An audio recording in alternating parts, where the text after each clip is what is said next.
14장에 와 있습니다. 오늘 하나님의 말씀은 누가복음 14장 1절서부터 우선 6절까지 먼저 보겠습니다. 누가복음 14장 1절서부터 6절까지. 예수 그리스도께서 이제 십자가를 향해서 한 걸음 한 걸음 갈릴리 사역을 마치고 예루살렘을 향해 나아가는 과정에 유대인들은 계속해서 반발하고 있고 반역의 마귀가 예수 그리스도에 다가오는 때가 더 가까움에 따라 더 정말 이 유대인들을 격분시키면서 다양한 형태의 반발, 방해 또는 박해가 지금 이루어지고 있는 가운데 주님께서는 목표대로 지금 나아가고 계시는 중입니다. 그래서 여러 가지 가르침도 가르치시고 교훈도 주시고 비유도 주시고 하면서 마지막 십자가를 지시는 그 때까지 마무리 사역을 지금 이끌고 계시는 중이죠. 자, 그래서 이제 14장에 1절 안식일에 그분께서 빵을 잡수시러 우두머리 바리새인들 중에 한 사람의 집에 들어가시니 그들이 그분을 지켜보더라. 이 지켜본다는 말은 나쁜 의미에서 쓰였습니다. 요게 이제 응시하고 있는 건데요. 딱 보고 있다가 예수님께서 허튼 걸려드는 것을 지금 기다리는 거죠. 왜냐하면 이들은 벌써 예수님께서 두 번이나 자신들의 기준에 따르면 안식일을 어긴 것을 목격했습니다.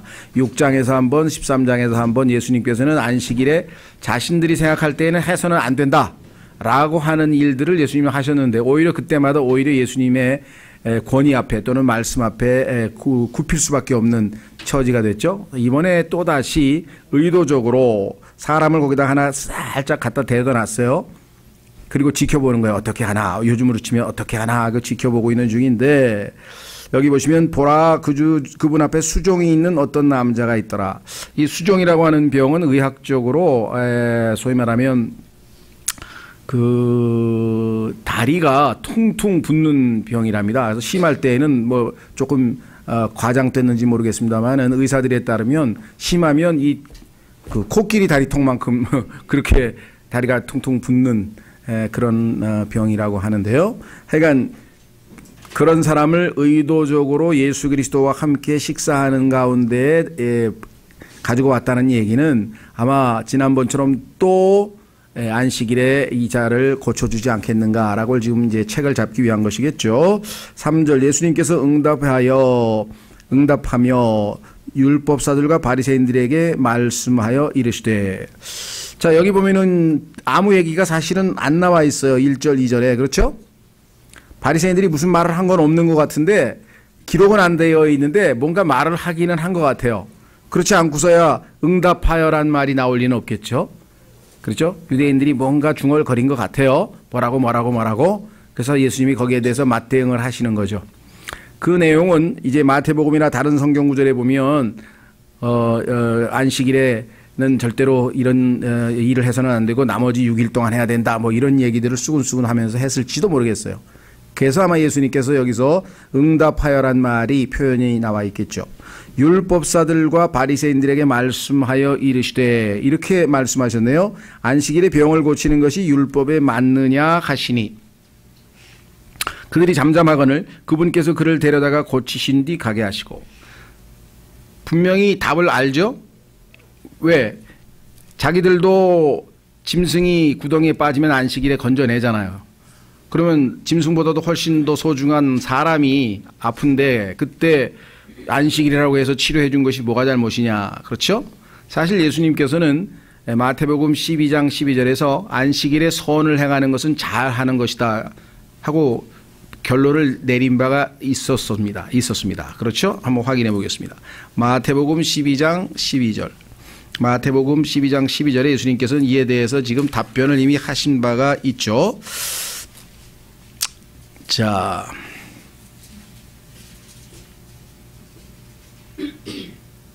마태복음 12장 10절서부터 문맥을 보시면 이렇게 되어 있죠. 보라, 거기에 한 손이 오그라든 사람이 있으므로 그들이 그분을 고소하기 위해 그분께 물어 이르되 안식일에 병을 고치는 것이 율법에 맞나이까 하니.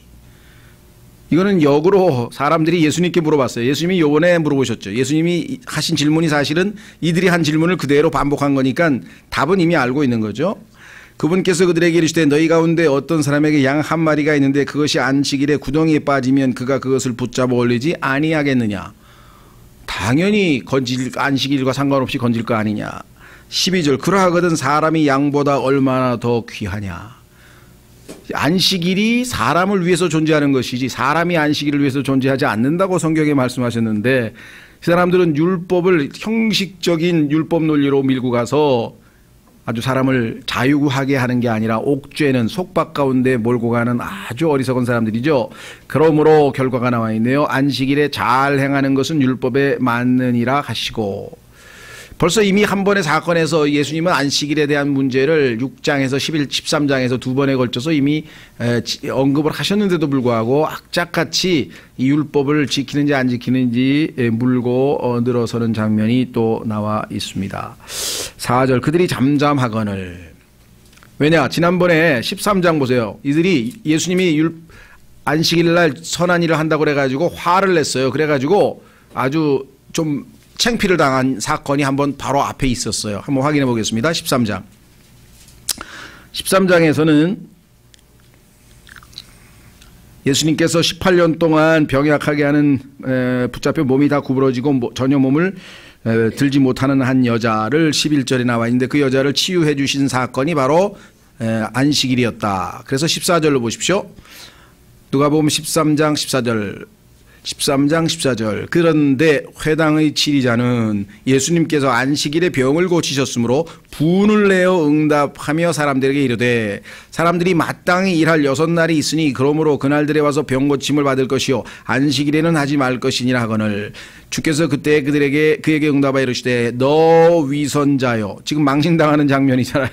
너 위선자요. 너희 각 사람이 안식일에 자기 소나 나귀를 외양간에서 풀어 끌고 가서 물을 먹이지 아니하느냐. 목마른 짐승에게도 안식일에 물을 먹이면서. 그러면 보라, 아브라함의 딸인 이 여자가 18배 동안 사탄에게 매어 있었으니 안식일에 이 결박에서 그녀를 풀어주는 것이 마땅하지 아니하냐 하시니라. 그분께서 이것들을 말씀하실 때 그분의 모든 대적들은 부끄러워하고 창피해스럽게. 반면에 어떻습니까? 모든 사람들은 그분께서 행하신 모든 영광스러운 일로 인하여 기뻐하니라. 이런 일을 한번 겪고 나니까 괜히 입 잘못 놀렸다간 또 망신당하게 생겼으니까 아예 입 다물자. 이게 이제 인간의 완악한 거죠. 답을 알면서도 답을 안 하죠. 애들 키워보신 분들 알죠. 너 이거 잘했어 잘못했어. 잘못했다는 말 절대로 안 해. 입을 안 열어. 잘못한 걸 알면서도 입을 안 열어. 그렇죠. 이게 아담의 성품이란 말이에요. 보통 우리가 돌려대던가 아예 입 다물던가 이런 경우 있죠. 구원 받으셨습니까? 네, 저 교회 다니는데요. 아니, 구원 받으셨냐고요? 우리 아버지 장로신데요. 아니, 그러니까 구원 받으셨냐고요? 저희 아버지가 목사신데요. 아니, 구원 받으셨냐고요? 그러면 네, 아니요. 그게 아니라 답을 돌려. 무슨 말이 이해가 되시겠어요? 거기에 대한 답을 못해. 그 얘기는 뭐냐면 자기 구원을 못 받았다는 얘기인데, 자기가 생각하는 구원은 그게 아니다. 난 교회 다니는데 뭘 그런 걸 물어봐. 그러면 교회만 다니면 다 구원받은 건가요? 우리 아버지 장로면 다 구원받은 거. 우리 아버지, 그죠? 제가 주일학교 교사입니다. 아, 예. 그런데 구원은 받으셨냐고요?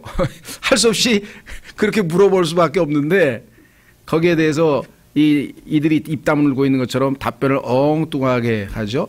과거에도 저희 교회에 찾아오셨던 어떤 자매님이 아닌지 모르죠. 어떤 분이 하여간 왔어요. 지나가다 오셨는지 어쨌든지 하여간 오셨는데 수요일 날 저녁에. 그래서 이제 예배 끝나고 잠깐 교제하면서 저희 교회 자매님 구원 받으셨나요? 그랬더니 아니 어떻게 그렇게 사적인 질문을 함부로 하시죠? 그래가지고 그냥 거기서 좀 논쟁이 벌어졌어요. 이런 교회가 다 있어? 무례한 교회. 구원을 받았는지 안 받았는지 지가 어떻게 알아? 막 이러더니 막 화를 내고 갔어요. 결국은 자기가 구원 못 받았다는 얘기를 폭로하고 스스로 인정하고 가버린 거예요. 그렇잖아요. 아, 구원 받았으면 예수님이 보혈로 씻음 받았고 그럼요 은혜로 구원 받았죠. 아, 이게 너무나 지극히 당연한 거 아니에요. 그렇죠? 그게 확인돼야 아, 이 사람 하나님의 자녀구나 하고 그 다음에 교제가 시작이 되는 건데 그거를 무슨 신문하는 것처럼 오해하는 것, 이런 일들이 얼마든지 벌어질 수 있습니다. 유대인들도 싹 보니까 요거 잘못 대답했다가는 큰일 날 입 다물고 있었어요. 알죠? 예수님이 이미 말씀하셨으니까. 그들이 잠잠하거늘 그분께서 그를 데려다가 고친 뒤 가게 하시고. 비슷한 얘기가요 20장에도 나와요. 20장에 보면은 여러분들 기억나시는지 모르겠는데 요한의 침례가 하늘로부터 왔느냐 사람들에게서 났느냐 하고 예수님이 질문하세요. 그러니까 요것도 잘못 대답했다가는 안 되겠다 싶으니까 입 딱 다물고 답을 안 하더라 이거죠. 그렇죠? 예, 참 아담의 속성 가운데 보면은 아주 순진하고 단순하지 못한 그런 아주 꼬여 있는, 그렇죠? 예, 그런 성품들이 보입니다. 자, 다시 돌아옵니다. 누가복음 14장 5절. 4절. 그들이 잠자바거늘 그분께서 그를 데려다가 고친 뒤 가게 하시고. 고친 것까지는 이해가 되는데 가게 하신 게 제가 볼 때는 예수님의 아주 지혜이신 것 같아요. 괜히 여기 뒀다가 예수님 가시고 나면 너 이리 와봐 하면서 네가 감히 율법을 어기고 뭐 하면서 막, 그렇죠. 아마 곤욕을 치를 수 있을 것 같으니까 예수님께서 딱 치유해 주신 다음에 보내버리셨어요. 자, 6절. 또 그들에게 응답하여 이르시되 너희 중에 누가 낙이나 소가 있는데 그것이 구덩이에 빠지면 안식일에 그것을 즉시 끌어내지 아니하겠느냐 하신즉. 너무나 쉽게 이해시키시죠. 그러니까 그냥 입을 다물 꼼짝 못하잖아요. 그러면은 벌써 정말 자기 잘못을 알고 마음을 곧 돌이켜야 되는데, 회개를 해야 되는데, 6절. 그들이 이것들에 대하여 다시 그분께 대답하지 못하느니라. 옛날 성경에는 이걸 유구무원이라고 이제 아주 한문으로 멋있게 만들었는데요. 정말 예수님하고 대화하면은 정직하고 순전한 답을 하기 전에는 말문이 막혀요. 그분의 지혜 앞에 전부 다 유구무원, 입이 있지만 말을 할 말이 없어. 그만큼 예수님은 압도적으로 정말 그 권위 있는 말씀을 하시죠. 그런데 열린 마음으로, 순수한 마음으로 주님과 대화하면 이렇게 많은 것들을 우리가 배울 수 있죠. 그래서 어린아이처럼 마음이 순전하지 아니하면 이런 표현이 나오잖아요. 여러분들 기억나세요? 마태복음 그게 몇 장인가? 11장인가? 저 기억이 안 나는데 정확하게는 그 어린아이들에게는 그런 말씀을 하시죠. 어린아이들에게는 이와 같은 것들을 보이시고 똑똑하고 지혜로운 자들에게는 숨기셨구나 하면서 예수님께서 기뻐하셨죠. 한번 확인해 보겠습니다. 마태복음 11장 25절. 마태복음 11장 25절.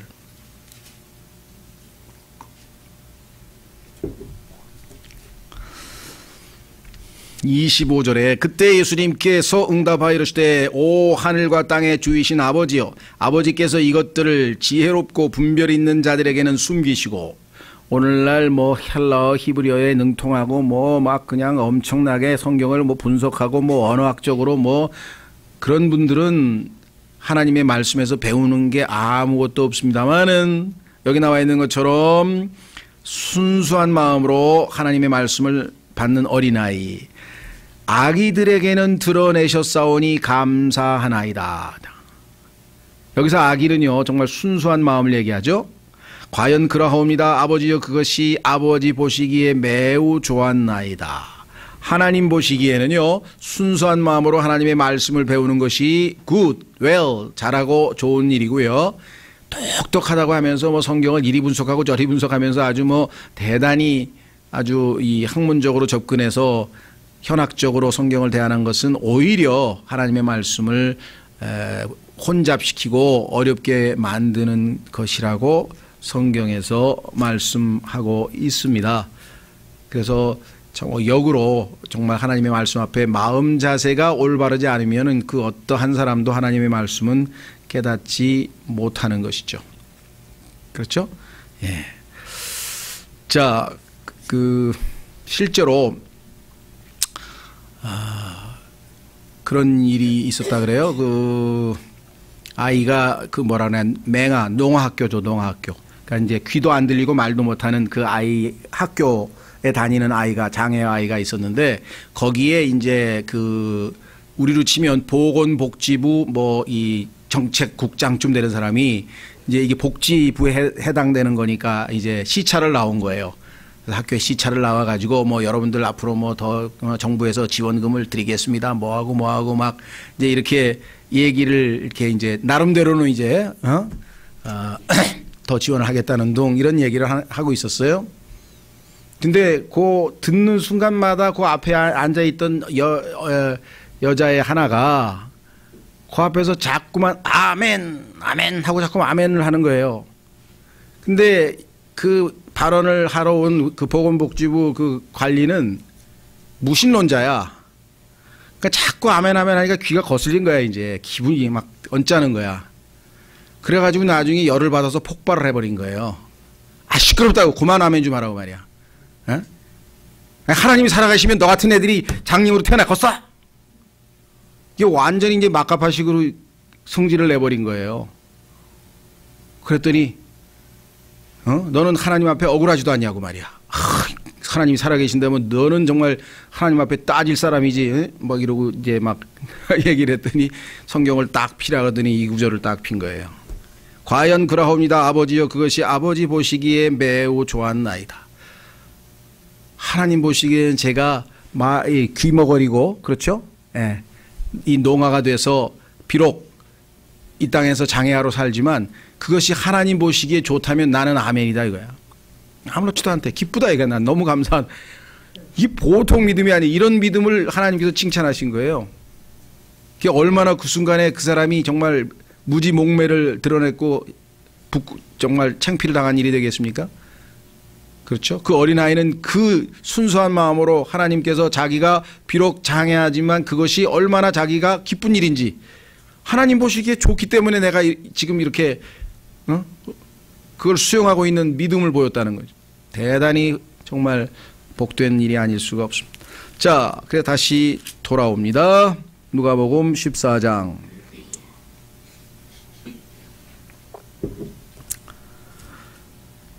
7절서부터 두 번째 패러그래프입니다. 그분께서 초대받은 자들이 으뜸 가는 자리를 택하시는 것을 눈여겨보시고 특히 바리새인들은요 딱 초대받았다 하면 1등석으로 가려 그래요. 상석이라 그러죠. 상석. 예, 요즘에 이제 소위 그 국빈 만찬 뭐 이런 거 하면 헤드 테이블이라 그래요. 헤드 테이블. 박근혜 대통령이 앉고 그 테이블에 거기 그분 앉아 계신 그 테이블에 끼면은 아주 그냥 대단한 영광이고 아주 뜨는 거고 저 뒤에 다른 테이블에 세 번째 두 번째 하면 이제 밀려난 거고 그렇죠? 예, 마찬가지 북한도 김정은이 옆에서 밥 먹으면 그 사람이 2인자고 제일 옆에 앉은 사람이 2인자고 조금 떨어지면 아 제가 3인자구나 제가 4인자구나 그게 관리란 말이죠. 이거 의전이라고 하죠. 의전에 있어서 요즘에 보니까 최용해가 뒤로 밀리고 뭐 무슨 누구가 더 앞에 이름이 불려가지고 더 뜬다 뭐 이런 얘기를 하는데요. 자 어쨌거나 예수님께서 보니까 유대인들은 그냥 1등석으로 차지하려고 명예욕이 그렇죠. 야, 요즘에도 보니까 예능 참여하는 사람들은 막 스타가 되려고 막 뭐라 그러나 무슨 시청률 높여가지고 뜨려고 그냥 막 바둥바둥 대고 막 무슨 개인기를 하는데 이게 무슨 억지로 막 지어내서 막 오바를 하고 그러는데 아이고 이게 웃기러 나온 사람이 아니라 이건 만 생존 경쟁도 저런 생존 경쟁이 저게 뭔 짓을 저렇게 하는지 모르겠어요. 아주 안타까운 일. 자, 여기도 지금 보니까 약간 늦뜸 가는 자리에 앉아서 오, 저 사람 높은 사람인가 보다 이 소리 좀 들어야 되는데 그들에게 비유를 들어 말씀하시되 8절 네가 어떤 사람들로부터 결혼식에 초대를 받거든 가장 높은 자리에 앉지 말라. 그렇지 않으면 너보다 더 존귀한 사람이 그에게 초대를 받았을 때 너와 그를 초대한 자가 와서 내게 이르기를 이 사람에게 자리를 내주라 하리니 그러면 네가 수치를 당하며 가장 낮은 자리를 잡게 될까 염려하노라. 얼마나 쉽게 설명하셨어요? 오직 내가 초대를 받거든 가서 가장 낮은 자리에 앉으라. 그러면 너를 초대한 자가 와서 내게 이르기를 친구여 더 높은 데로 올라가라 하리니 그때 내가 너와 함께 음식 앞에 앉은 자들 앞에서 영예를 얻으리라. 다른 사람이 너희를 높이도록 하라. 네 스스로 높이지 마라. 고린도전서에 보면은 고린도후서인가요? 바울이 그런 얘기를 해요. 다른 사람은 나는 사도고 나는 누구고 나는 하면서 자기 막 경력을 막 대면서 뭐 대단한 사람인 것처럼 소개하는데 그건 얼마나 어리석냐 이거야. 자기가 자기를 높이니 나는 그러하지 않는다 이거. 하나님이 나를 높이시면 그저 그냥 겸손하게 정말 불충한 종이옵니다. 그 얘기밖에 할 일이 없는데 뭐 대단한 사람인 것처럼 막 그렇죠? 그런데 그게 성경에 그렇게 여러 번 써 있는데도 불구하고 왜들 무슨 이렇게 집회 같은 데 가면은 큰 사람들을 높이는지 모르겠어요. 성경에 그렇게 하지 말라는 얘기를 왜 골라서 하는지 모르겠어요. 그렇죠? 예. 그렇다고 해서 우리가 칭찬에 인색하라는 말은 아닙니다. 그렇죠? 예. 하나님께서 그동안 이렇게 사용하셔서 이렇게 뭐 그 얘기를 하지 말라는 건 아니지만, 자, 그래서 이 소위 말하면 겸손과 관련돼서 주님께서는 아주 결론으로 답을 얻으셨네요. 11절이 답입니다. 11절이 결론입니다. 누구든지 자기를 높이는 자는 낮아지고 자기를 낮추는 자는 높아지리라. 자기를 낮추는 자는 왜 그렇습니까? 하나님께서 높여주시는 거죠. 예수 그리스도가 우리의 본이 되시죠. 한번 확인해 보겠습니다. 두 구절을 확인하겠는데요. 베드로전서 5장 6절. 베드로전서 5장 6절.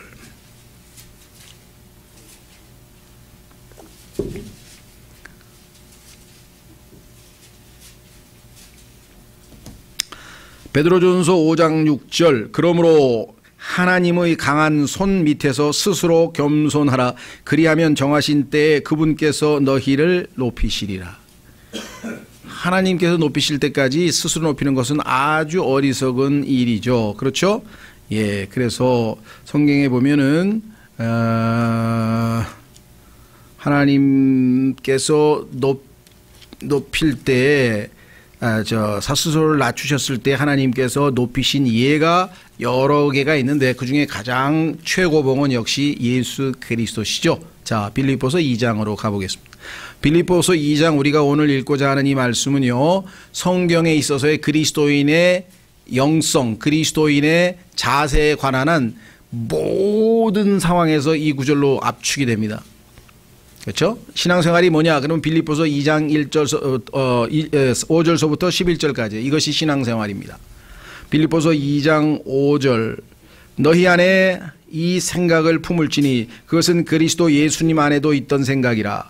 그분은 하나님의 형체로 계심으로 하나님과 동등함을 강탈로 여기지 아니하셨으나 스스로 무명한 자가 되사 자기 위에 종의 형체를 취하시고 사람들의 모습이 되셨으며 사람의 모양으로 나타나사 자기를 낮추시고 죽기까지 순종하셨으니 곧 십자가의 죽음이라.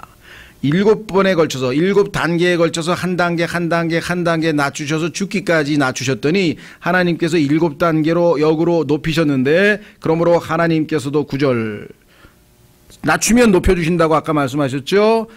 그분을 높이 올리시고 모든 이름 위에 있는 이름을 그분에게 주사 하늘에 있는 것들과 땅에 있는 것들과 땅 아래에 있는 것들의 모든 무릎이 예수라는 이름에 굴복하게 하시고 또 모든 혀가 예수 그리스도는 주시라고 시인하여 하나님 아버지께 영광을 돌리게 하셨느니라.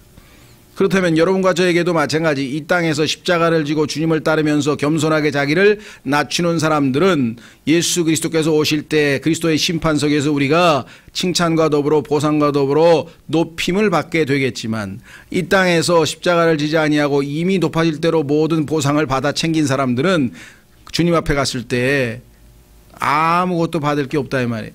그야말로 구원받은 것은 하나님의 신실하심 때문에 그대로 구원은 받았겠지만 이 땅에서 이미 사람들로부터 칭찬받고 존경받고 받을 거 다 받았다.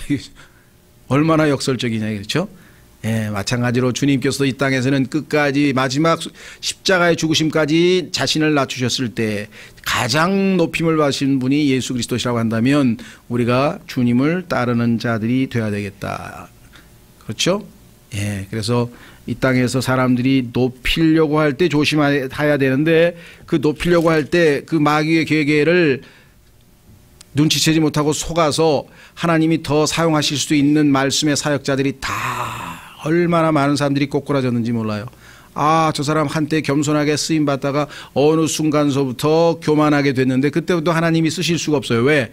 교만한 자들을 다스리는 왕은 마귀이기 때문에 사용을 할 수가 없어요. 자, 확인해 보겠습니다. 욥기 41장. 그리스도인이라 할지라도 교만한 상태에 놓이면은 하나님의 통제하에 놓여 있질 않습니다. 마귀의 부하가 되는 거예요. 마귀의 부하. 성경에 그대로 써 있습니다. 정말 정난하게 이루어지죠. 욥기. 야, 저분 한때 굉장히 하나님 앞에 크게 쓰임을 받고 많은 사람들에게 유익을 가져다 주던 하나님의 일꾼이었는데 어느 날 저렇게 망가져서 저렇게 돼버렸을까? 뭐 굳이 누구 이름을 거명하지도 않더라도요, 세계적으로 막 미국에도 있고 우리나라에도 있고 곳곳에 많이들 있습니다. 자, 욥기 41장 34절 마지막 장. 욥기 41장은요, 공부를 체계적으로 한번 안 하신 분들은 욥기 강해를 틀어서 들으면서 한번 공부를 하시면 마귀에 대해서 가장 많은 정보를 한꺼번에 제공하는 장이 바로 이 욥기 41장이에요. 리워야단은 어떠한 특성을 가지고 있는지, 리워야단에 대해서 하나님께서 왜 그런 줄 아세요? 하나님께서 이 자는 가장 아름답고 가장 지혜롭고 하나님의 창조물 중에서 으뜸이라고 성경에 말씀하셨잖아요. 그래서 마지막 욥기의 끝부분에 이 그 비히못이라고 하는 적그리스도와 그 다음에 리워야단이라고 하는 사탄에 대해서 하나님께서 가장 자세한 정보를 제공해 주고 있어요. 그래서 우리가 송자병법처럼 지피지기 백전백승이라고 적을 잘 알아야 되잖아요. 그래서 마귀의 특성을 알려면 이 욥기 41장을 잘 공부하는 게 필요한데, 오늘은 34절만 봅니다. 그는 모든 높은 것을 바라보는 자요. 낮아지라 그랬는데 이 자는 높은 곳을 바라봐요. 심지어는 하늘에 있는, 셋째 하늘에 있는 저 북편에 계신 하나님과 비기겠노라 하고 그곳에 올라가겠다고 선언했던 아주 무모한 자였죠. 모든 교만한 자녀들을 다스리는 왕이니라. 오늘 주님께서 주시는 누가복음 14장 말씀을 우리가 가슴에 품고 있다면 높아지고 싶어요? 이 땅에서는 낮아지세요. 하나님은 신실하시기 때문에 주님 앞에 서게 되는 그 그리스도의 심판석 날 반드시 높임을 받게 될 것입니다. 그것은 하나님의 신실하심에 의해서 우리가 확신할 수가 있는 것이죠. 그렇죠. 자, 다시 누가복음으로 와서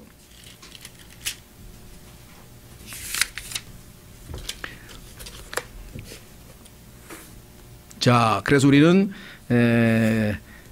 겸손과 관련지어서 찾아봤는데요. 여기서 한 가지 우리가 교리적으로 조금 이렇게 한번 정리를 해보려고 합니다. 그것은 뭐냐면, 교리 자체는 아니지만 우리 그리스도인들이 소위 말하면 아까 말한 그리스도의 심판석에서 있게 될, 이 땅에서 우리가 십자가를 지고 스스로를 낮추는 삶을 살아야 된다고 실용적인 이 적용을 해봤지만요, 조금 더 보완해서 여기 보시면 8절에 결혼식에 초대를 받거든 이라는 표현이 나와 있거든요. 그렇죠?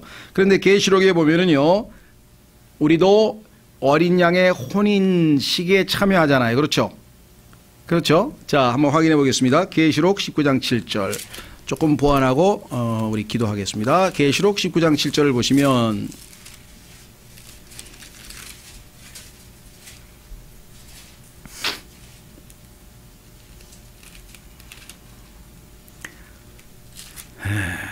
자, 여기 보시면 우리가 즐거워하고 기뻐하며 그분께 종기를 돌리치니 어린 양의 혼인잔치가 이르렀고 그분의 아내가 자신을 예비하였도다. 여기 보니까 지금 누가복음에도 혼인식에 초대받는다는 얘기가 나오네요. 같은 문맥이죠. 자, 누가복음 하고 지금 이 구절을 이렇게 우리가 병행하면서 지금 계속 살펴보려고 합니다. 자, 그래서 이제 그 아내가 예비되었다고 계시록 19장 7절에 얘기를 했죠. 자, 이 아내가 예비됐다는 말은 교리적으로 무슨 뜻이냐. 자, 이 땅에 있던 주님의 몸된 교회는 이 땅에서 완전히 정결하게 된 상태로 휴거되지를 못하죠. 여러분과 제가 이 땅에서 살고 있다가 이리 올라오라 했을 때 우리가 지금 올라갔는데, 올라간 그 상황에서 어린 양 혼인식을 하려면 정결하게 되는 준비 과정이 필요해요. 그렇죠? 그것을 우리는 그리스도의 심판석이라고 합니다. 거기서 정결하게 되잖아요. 예, 그래서 아내가 준비되었다고 했는데 그 준비된 모습을 에베소서에서 설명을 해놨어요. 자, 한번 확인해 보겠습니다. 여러분과 제가 올라가서 주님으로부터 우리가 깨끗하게, 우리가 아직 자백하지 못한 죄가 있다면 거기서 다 정결하게 다 태워버리고 정결한 신부로서 이제 주님과 혼인하게 될 터인데, 그 좀 준비된 모습을 주님께서 뭐라고 표현하고 계신가. 에베소서 5장 27절, 에베소서 5장 27절.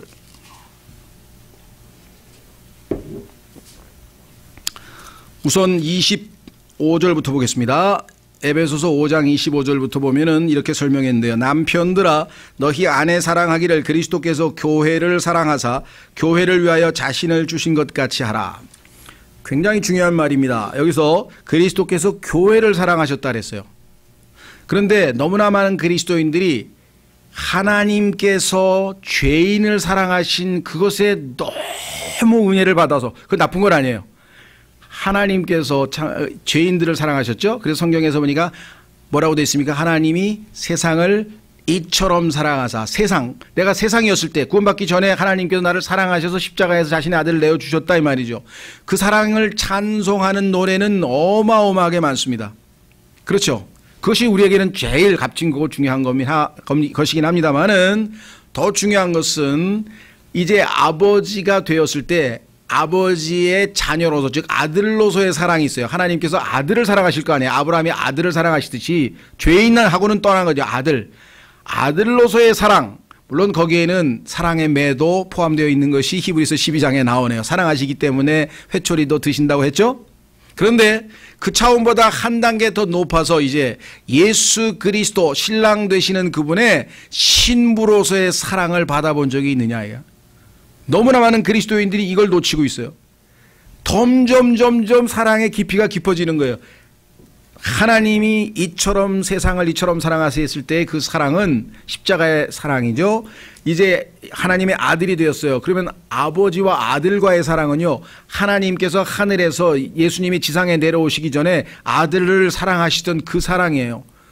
그래서 아버지라고 했을 때 마음에 그 사랑이 느껴지고 뭉클해지고, 하나님이 내 아버지시구나, 이거를 느끼는 성도는 상당히 성화된 성도고 상당히 성장한 성도입니다. 그런데 문제는 주님은 그거보다 더 깊은 사랑을 원하세요. 그래서 성경에서 가장 영적으로 깊이 있는 성경이 바로 아가서다. 이게 아가서는 아버지와 아들과의 사랑 얘기를 하는 게 아니야. 이거는 남녀 간의 사랑을 얘기하는 거야.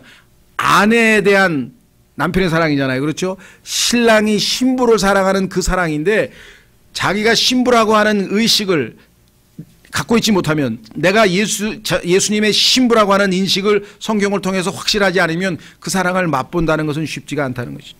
그래서 너무나 많은 사람들이 에베소 5장 25절에 그리스도께서 교회를 사랑했다 그랬는데 그게 무슨 뜻인지 몰라. 해석을 어떻게 하냐면 그냥 죄인 요한복음 3장 16절하고 같은 사랑인 줄 알아. 아니요, 차원이 다른 사랑이에요. 차원이 다른 사랑. 창세기 2장에서 3장의 죄를 짓기 전에 하나님께서 아담을 잠들게 하시고 이브를 창조하셨죠. 그러니까 교회가 죄와하고 아무 상관없는 거룩한 예수님의 신부로서의 모습이에요.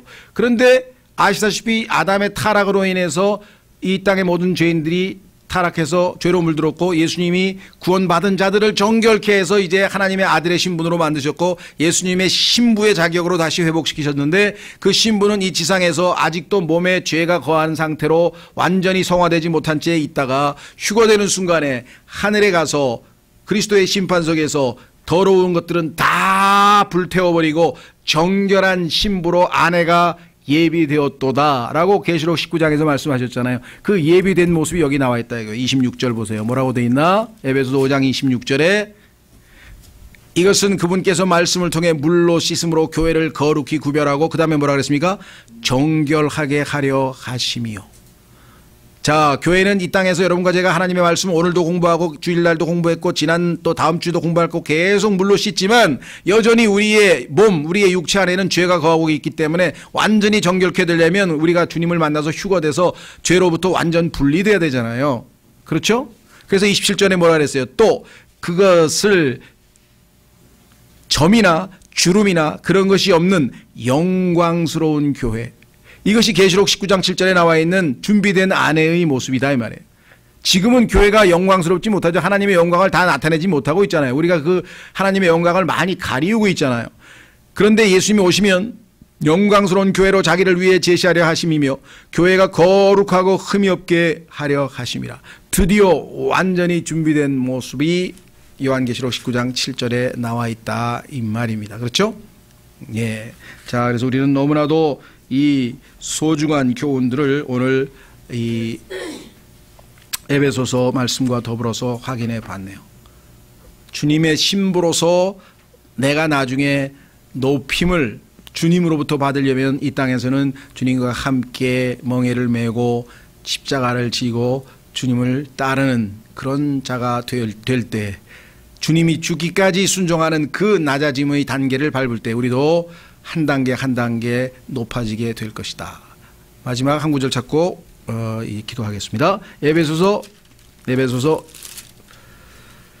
1장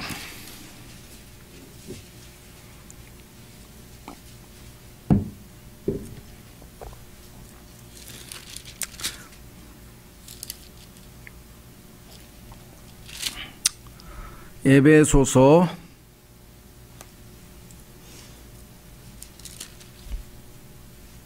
1장에 보시면은요, 하나님께서 예수 그리스도를 높이신 내용이 어디에서부터 나오냐면요, 20절부터 나옵니다.